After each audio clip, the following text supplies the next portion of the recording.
Hello everyone and welcome to my YouTube channel. Today we are going to discuss about the one internet setting which is killing your internet speed. So we will discuss about the setting which are killing your internet speed, and if you fix that internet setting, then your internet speed will be boost. And you have to simply watch this video completely if you want to know about that.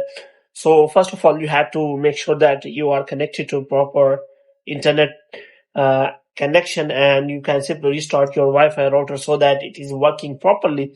And the next thing you have to do is you have to simply go to settings, and after that you have to go to general, and after that you have to scroll it down until you find the option of transfer or reset icon. And here you have to simply click on reset, and you have to reset all of your network settings. And after resetting all of your network settings, what you have to do now, you have to simply go to settings again, and you have to go to the Wi-Fi settings.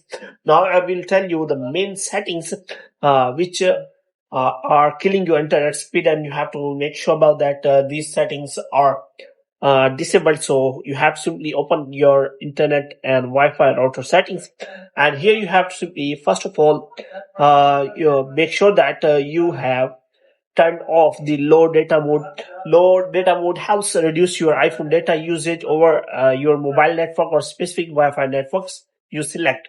When low data mode is turned on, automatic updates and background tasks such as photo syncing and are paused. So you have to make sure about that. Moreover, you can simply make sure about that you have turned on the limit IP address tracking. So you have to turn this toggle on so that your IP address is not tracking. So the next setting is you can simply check your DNS settings.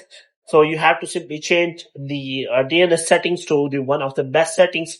You can simply search on internet, and after that you can simply change them manually. So you have to simply click on that, and after that you have to simply change it to manual, and you can add any DNS settings which can fit you uh, properly. So you have to change all these settings. So these are the settings which can improve your internet speed. So hope you have liked this video. If you get more videos like this, you can subscribe our channel.